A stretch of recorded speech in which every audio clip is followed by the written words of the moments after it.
diadaptasi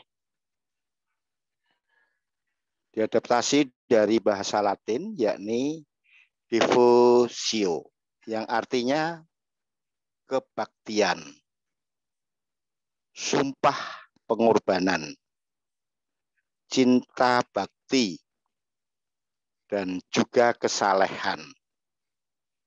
Jadi dengan melakukan devosi, kita menunjukkan sikap bakti kepada Tuhan, serta sumpah agar tetap berserah kepada Tuhan dan berkorban kepada sesama, sebagaimana ditunjukkan oleh Yesus di kayu salib.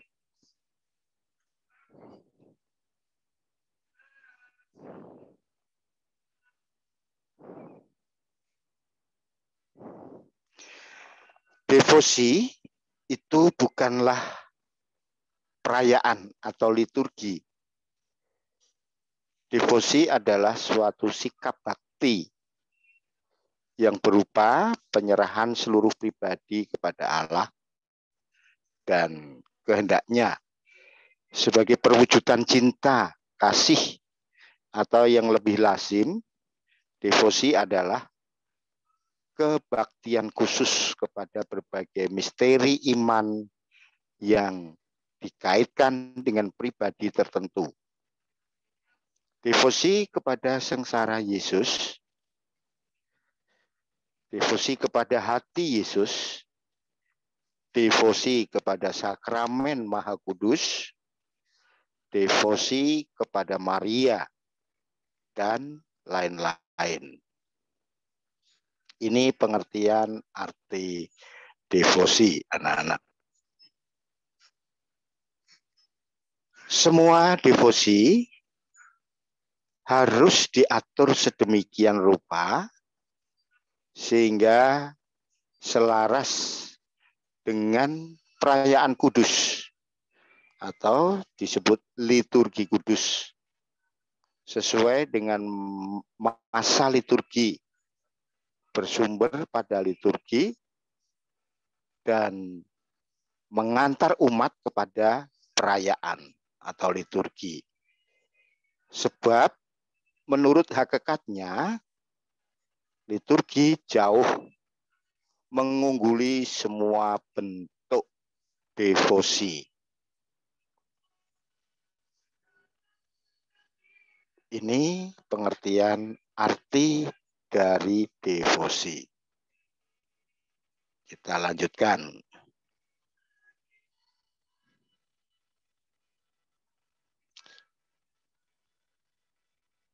Devosi, tujuan daripada devosi antara lain ya, menggairahkan iman dan kasih kepada Allah. Ya. Jadi memberikan satu spirit, semangat di dalam iman kita dan kasih kepada Allah.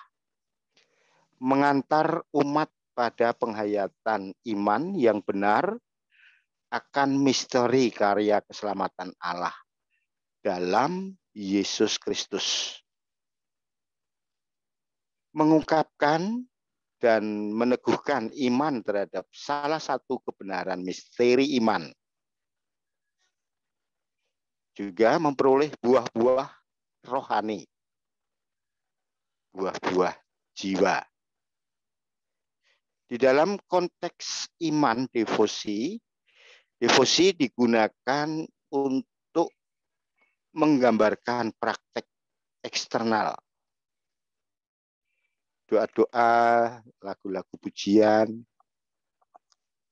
pelaksanaan suatu kegiatan rohani yang berkaitan dengan waktu-waktu atau tempat-tempat tertentu, insignia, medali, kebiasaan-kebiasaan, dihidupkan oleh sikap iman, praktek-praktek dihidupkan oleh sikap iman. Praktek-praktek tersebut menyatakan hubungan yang khusus antara umat beriman, antara kita dengan pribadi Allah.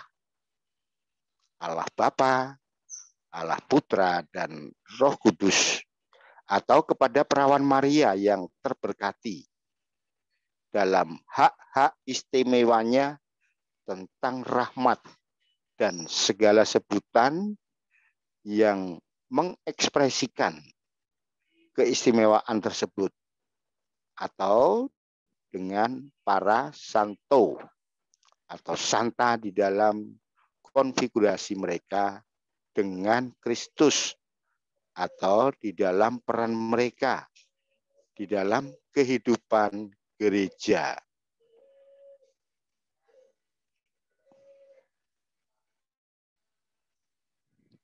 Kita lanjutkan. Berdasarkan pengertian ini, anak-anak, maka devosi itu ditujukannya kepada Tuhan, yaitu kepada Allah Bapa, Allah Putra, Allah Roh Kudus.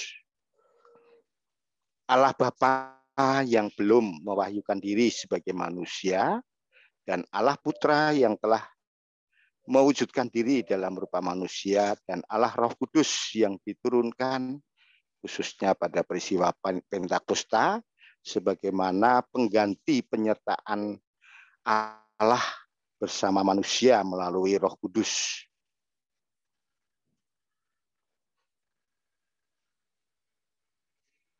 Ini tertutup. Ya.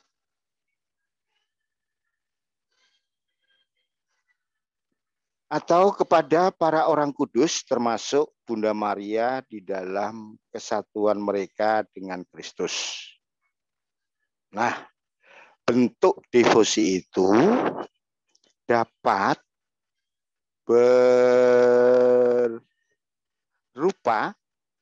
berupa doa-doa, lagu-lagu pujian, atau kebiasaan-kebiasaan di dalam kegiatan rohani tertentu. Jadi, devosi itu ditujukan kepada seseorang. Samban, yaitu pribadi Allah atau orang kudus dalam kesatuan mereka dengan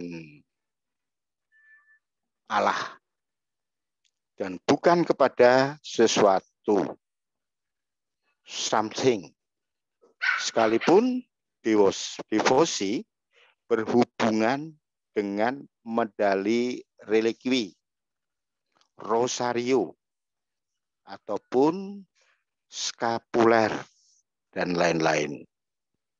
Namun bukan kepada benda-benda itu umat Katolik berdevosi, melainkan tetap kepada Allah, ataupun pribadi orang kudus yang diaju olehnya di dalam kesatuan dengan Kristus. Maka anak-anak, para orang kudus ini bukan saingan Kristus, tetapi pendukung Kristus yang mendukung Kristus dalam peran pengantaraannya yang satu-satunya itu. Ya. Berikutnya, anak-anak.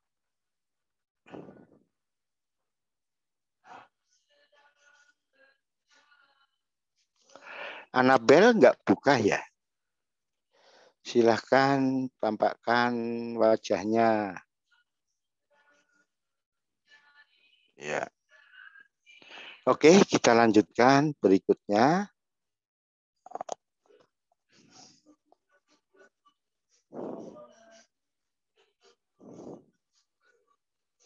Buka, silakan buka kameranya yang belum membuka kameranya, ya. Karena ini sebagai pengganti tatap muka. Kalau tidak menampakkan muka berarti belum dinyatakan sebagai tatap muka dalam pelajaran ini. Kita lanjutkan, anak-anak. Devosi berkaitan dengan pemakaian sesuatu. Sesuatu ini adalah benda-benda seperti skep, medali, dan seterusnya. Tidak hanya terbatas kepada memakai saja, tetapi juga pada kesediaan untuk hidup sesuai dengan penghayatan iman mereka kepada Tuhan, sesuai dengan teladan Kristus dan para orang kudusnya. Pemakaian benda-benda tersebut hanya mau mengingatkan orang yang memakainya agar berjuang untuk hidup kudus dalam berbagai situasi hidup sampai akhir hayatnya, agar memperoleh keselamatan kekal. Selanjutnya, contoh yang baik juga misalnya dengan devosi kepada sebentar, masih ketutup label. Ya.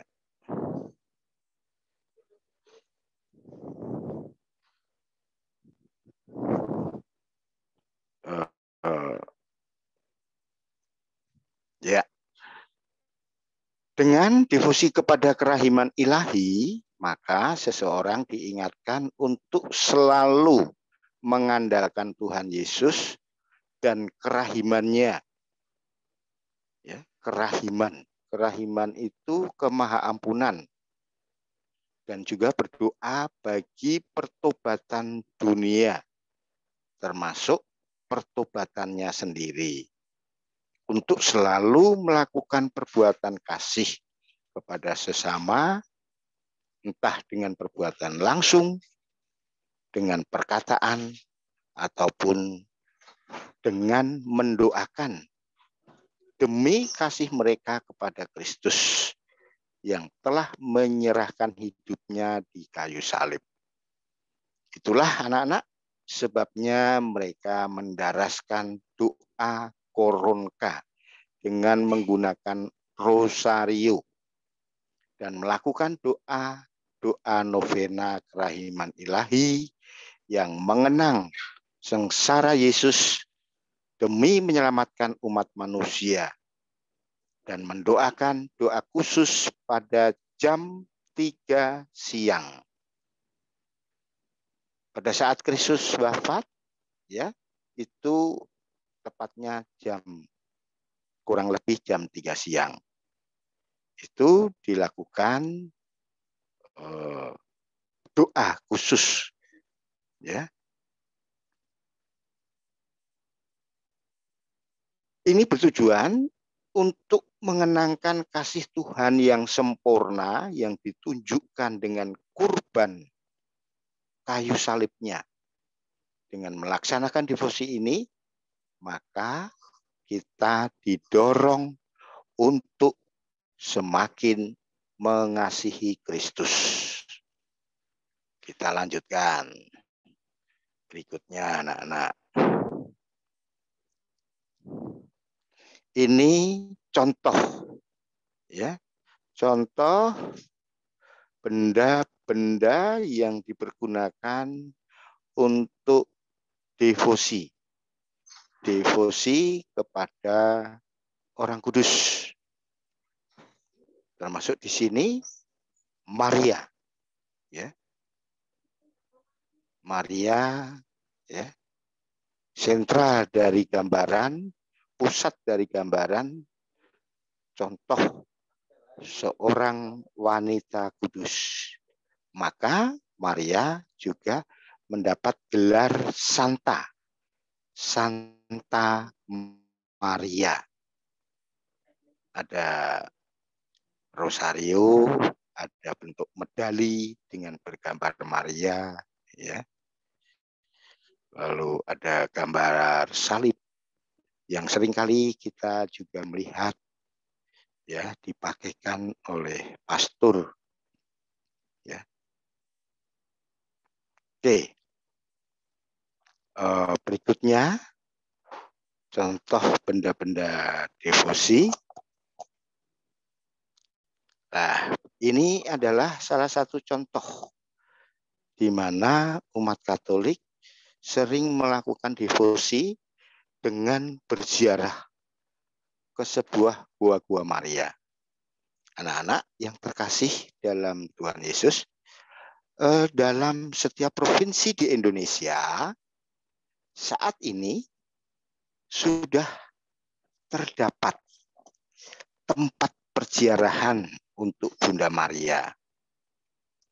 Dulu ketika Pak Alek kecil, yang Pak Alek tahu hanya satu-satunya di Pulau Jawa, khususnya Jawa Tengah, hanya di daerah Muntilan yang disebut dengan Gua Maria Sendang Sono. Namun sekarang sudah menjamur, hampir dari setiap provinsi memiliki bahkan lebih dari satu tempat ziarah Gua Maria.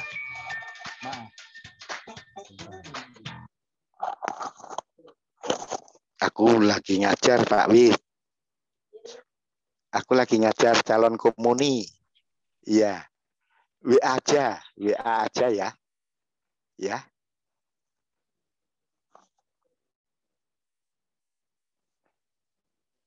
Oke.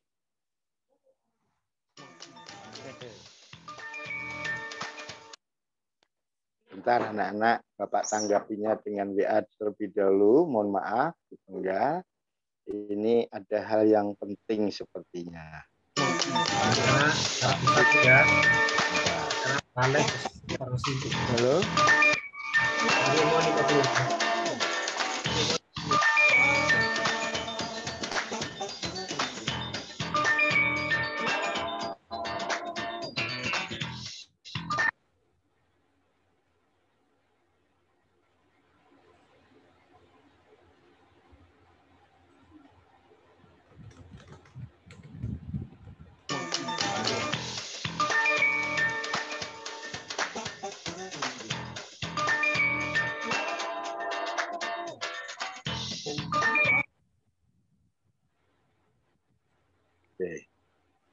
Oke, anak-anak, mohon maaf lahir batin. Mohon maaf lahir batin. Mari kita lanjutkan. Ada gangguan dari pesawat televisi luar yang masuk ke dalam. Kita lanjutkan kembali, anak-anak. Tadi Bapak jelaskan sampai kepada tempat devosi untuk orang kudus. Salah satu contohnya adalah perziarahan, tempat-tempat ziarah, khususnya ziarah Bunda Maria. Lalu juga devosi kepada Sakramen Maha Kudus yang dilakukan setiap hari Jumat yang disebut sebagai devosi ya kepada hati kudus Yesus. Ya. Lalu juga di sini ada kecil ya inti devosi kerahiman. Nah ini ada gambar kerahiman Kristus ya dalam rupa gambar foto Kristus yang memancar, hatinya memancar ya. Hati menggambarkan perasaan yang penuh pengampun. Jadi gambaran devosi kepada kerahiman Tuhan, kerahiman ilahi, kerahiman Kristus. Kita lanjutkan. Jadi ada Gua Maria, ada devosi kepada Sakramen Maha Kudus, ya. Ini dilakukan di depan altar, ya, di depan tabernakel, lalu dipasanglah para umat berdoa di sekeliling ya Sakramen Maha Kudus. Oke, berikutnya contoh berdevosi. Contoh berdevosi berikutnya kita lihat.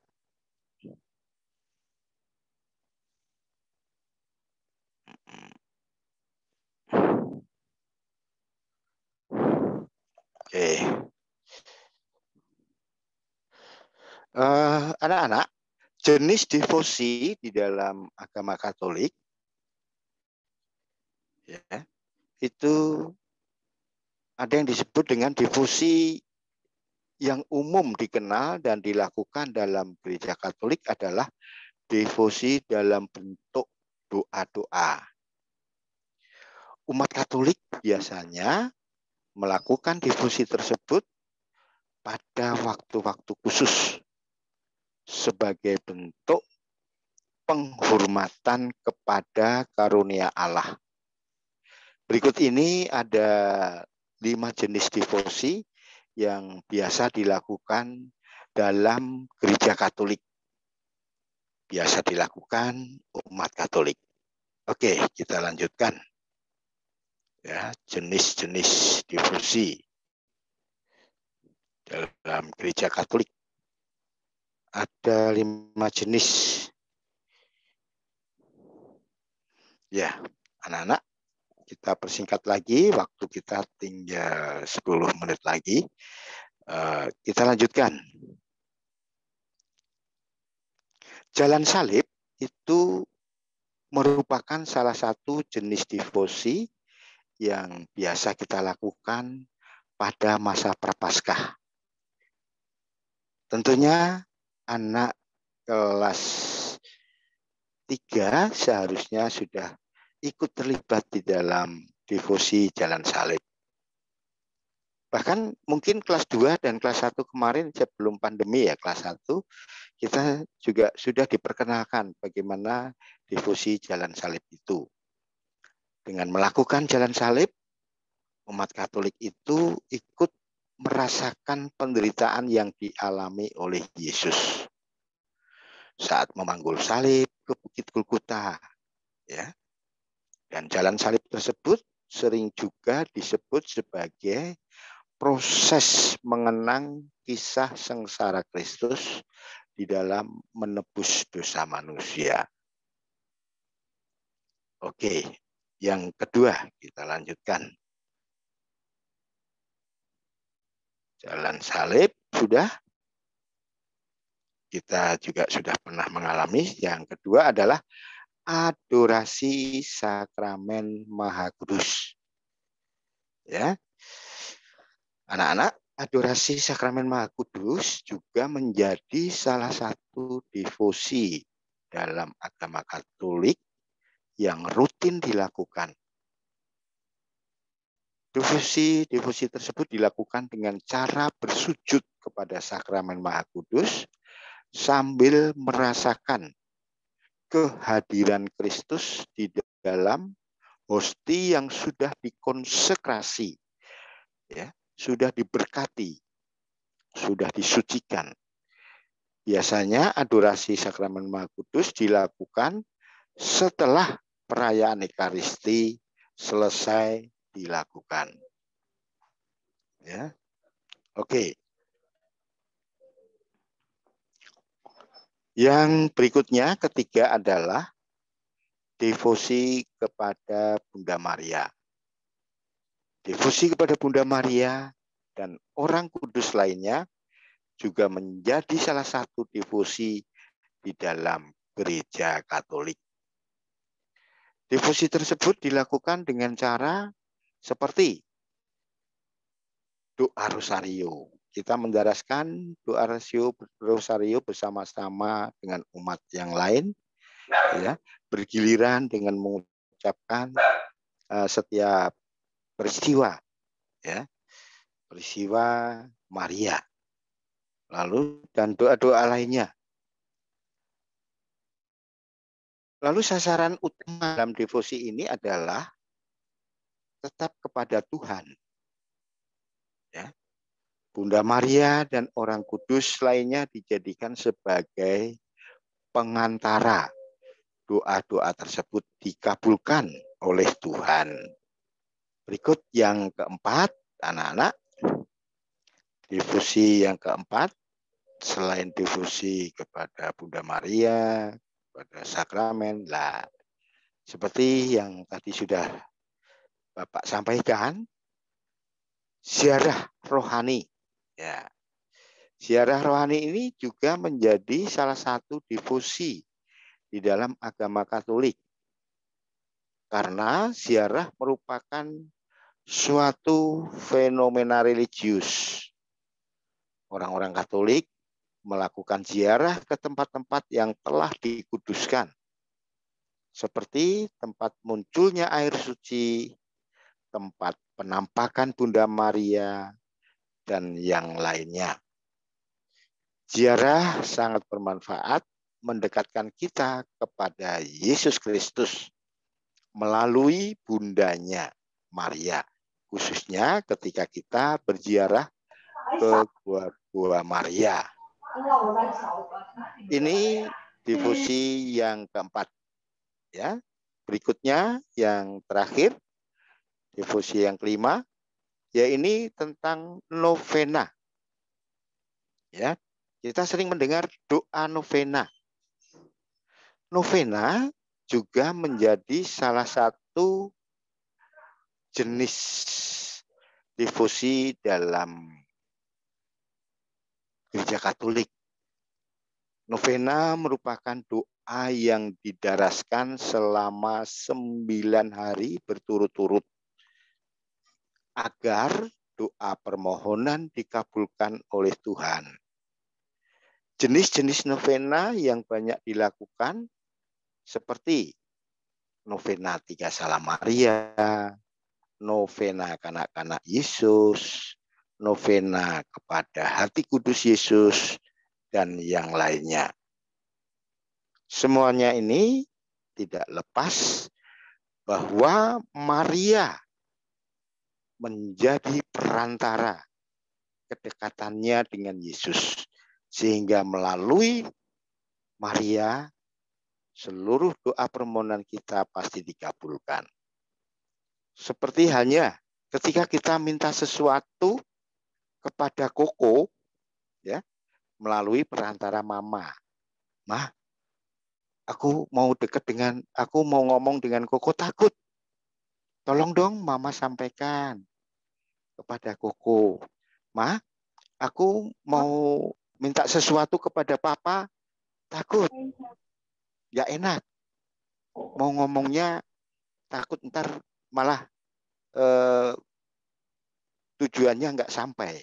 Maka tolong Ma, sampaikan kepada Papa. Sepatuku udah bolong nih, jempolnya udah mangap-mangap. Kayak buaya, kayak mulut buaya. Sampaikan kepada Papa, Ma. Mungkin Papa karena sibuk lupa. Nah, ini anak-anak. Jadi kita memohon kepada Yesus melalui perantara Bunda Maria. Ya, melalui devosi novena. Maaf mengganggu. Hah? Iya? Lagi Pak Alex. Yuk, jangan mengganggu. Oke. Demikian anak-anak, ya. Bentuk 5 devosi yang seringkali dilakukan oleh umat Katolik, oleh Gereja Katolik khususnya. Berikutnya adalah kesimpulannya. Tujuan utama melakukan devosi bagi umat Katolik adalah menggairahkan iman, menyegarkan iman dan kasih kita kepada Tuhan. Iman itu menjadi segar, disegarkan. Dan iman yang seturut dengan semangat Yesus Kristus. Dan tercermin dalam tindakan dan perbuatan sehari-hari. Dengan kata lain, devosi membuat kita semakin dekat dengan Allah. Selain itu, anak-anak, devosi juga ditujukan agar umat Katolik memiliki penghayatan yang teguh, yang kuat terhadap iman dan misteri karya keselamatan Allah. Melalui devosi dalam agama Katolik, kebenaran iman semakin diwartakan dan memberikan buah rohani bagi umat. Oke, inilah anak-anak kesimpulan dari 5 bentuk devosi yang sudah Bapak sampaikan. Yuk, tidak sambil gerak-gerak, ya. Senangnya ditahan dulu. Oke, berikutnya.